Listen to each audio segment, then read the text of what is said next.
Hello everyone, I'm going to talk about another fundamental concept in OOP, which is polymorphism. Polymorphism means is an ability of an object to perform more than one form within the program.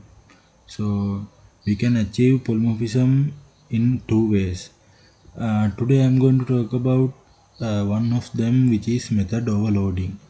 I'll explain it in the code level example so you can get a broad idea about what is happening in the method overloading. So let's create a class inside the parent class. So yes, method overloading means if methods inside a class has the same name, then those methods should vary from its signature. Signature means the number of or either number of parameters or the data types of the parameter. So I'll create a sample method public void. Yes.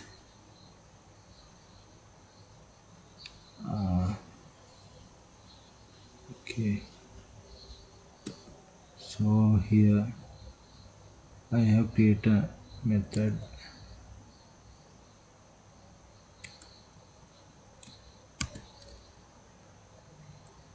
It's method one. See, as you can see in here, there are two methods with the same name.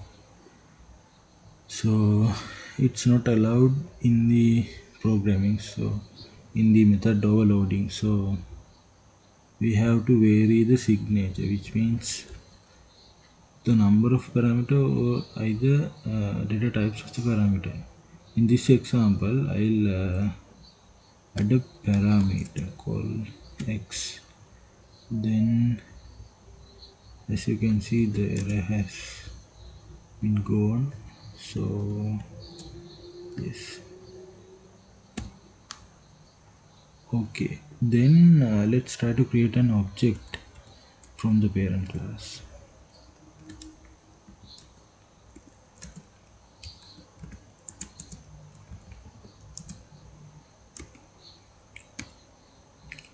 Now the program can understand which of these methods you are going to access by adding parameters.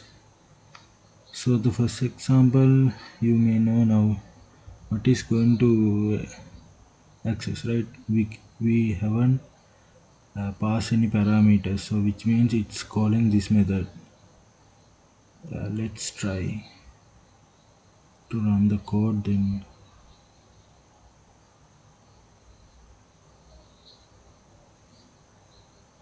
yes, as you can see here, it is accessing this first method.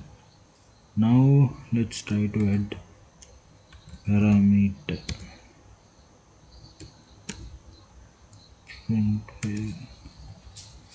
Let's try to add the string first.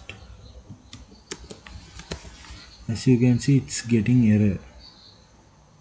So because we haven't added a string parameter method inside the parent class, so we have to pass the same data type that's expects from that particular method. So in this example, we have to pass an integer. So let's try to pass 5. Okay, now we can run the program. See, one integer, it's getting 5. Likewise, let's add another method. In here we can add another parameter.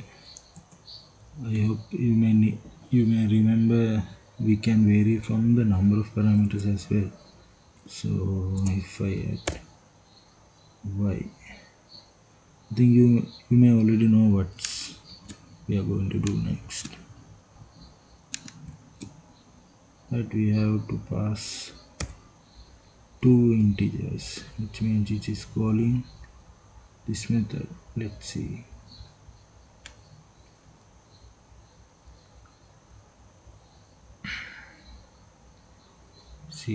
uh, yes, we have to do slight changes. As you can see, it's calling this method. Likewise, we can change the data type,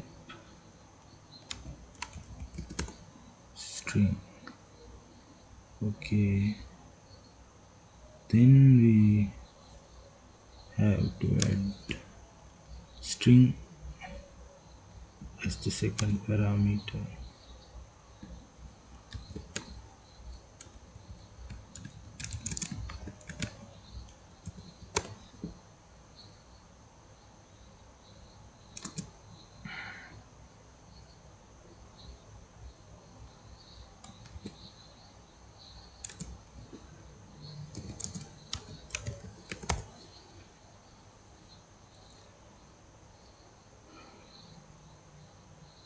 As you can see, it's getting this method call.